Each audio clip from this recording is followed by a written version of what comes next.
I was told by my doctor that I have cancer, multiple myeloma.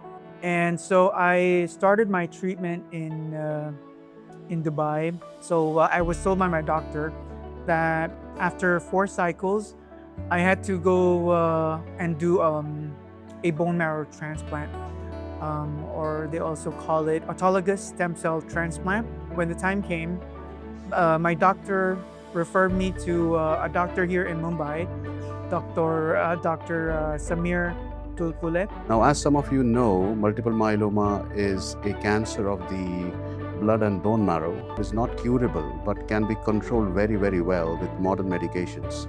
And standard treatment for myeloma in a fit person is to give him chemotherapy, consolidate with a transplant, and then maintain that response by giving some maintenance therapy.